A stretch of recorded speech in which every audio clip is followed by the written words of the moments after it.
Galaxy Wars. Originally a 1979 arcade release from Taito and Universal Entertainment, was reimagined into a Super Famicom video game in 1995. And when I say reimagined, I mean they made a near-exact port of the arcade original with some color options and a couple extra bits here and there. So it's like the Super Nintendo version of Space Invaders, except there's no Game Boy version that also has a 16-bit game hidden away as a hidden feature, at least as far as I could tell. Also, we actually got Space Invaders while Galaxy Wars remained a Japanese exclusive, although your mileage may vary as to which side got the better end of that deal. The premise of Galaxy Wars is fairly straightforward. You control guided rockets that must navigate through space debris and sperm barrages to destroy the alien invaders hovering above.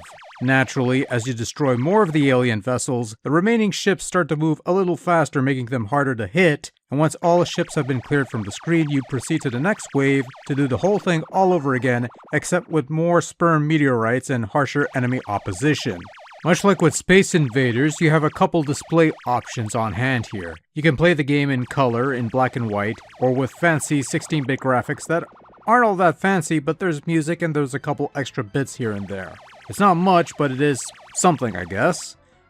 And then there's the challenge mode where you try and tackle the game on a single life, which is something, I guess.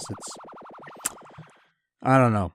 The game can be played with either one player or two player alternating play, but no versus mode or anything like that, which is no real big loss, to be honest with you.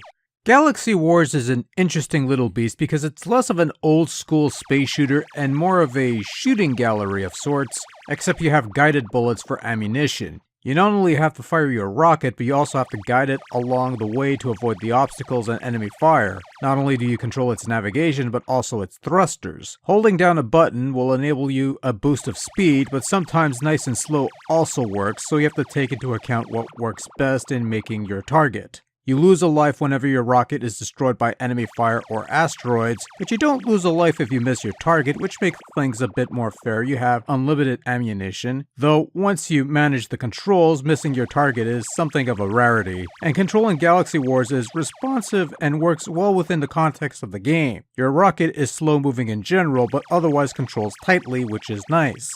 In addition to the classic arcade style, which you can play in either color or black and white, there's also the Neo mode, which not only upgrades the graphics to 16-bit standards, but also adds a couple other wrinkles to the gameplay of Galaxy Wars. For example, one of the alien ships will be colored differently and shoot a wavy shot, which is a little more difficult for you to dodge. There will also be occasional big asteroids that will fly along the way, and with proper positioning, you can push a smaller asteroid forward to provide you with the ability to kill two alien ships with one shot.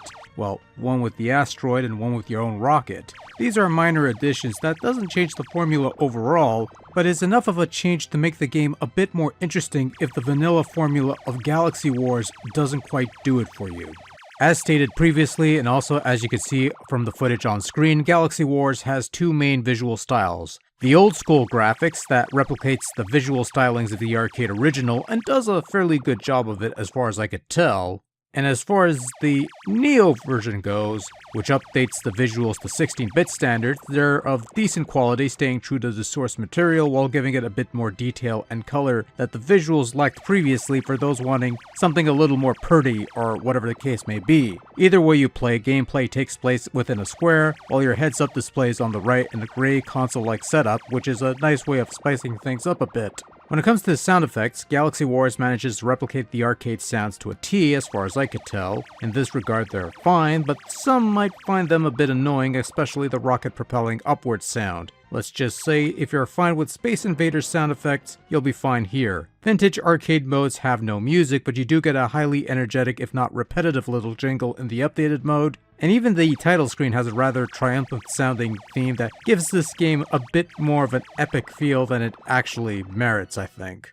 Overall, Galaxy Wars for the Super Famicom is an alright game and a seemingly faithful adaptation of an ancient arcade game. The game itself is an interesting idea, a slower, more methodical arcade game than the typical shooters of its day, which probably equates to Space Invaders mostly, I guess. How this would have translated to the fresh 16-bit market of the time is something I can't answer, but considering how many fresh new copies of Space Invaders on Super Nintendo have littered flea markets for decades due to its bare-bones package, it's probably a good thing Galaxy Wars didn't cross the pond back in the day, lest it suffer the same fate. The only reason I was able to play this was because it was on a multi-cart thing that I picked up, which is probably the best way to experience this version of this forgotten arcade title. But if you go into Galaxy Wars with an open mind and a bit of patience, there's some fun to be had here with this game. Whether it be the classic style or a slightly updated iteration, it's interesting to say the least and something different, which is nice.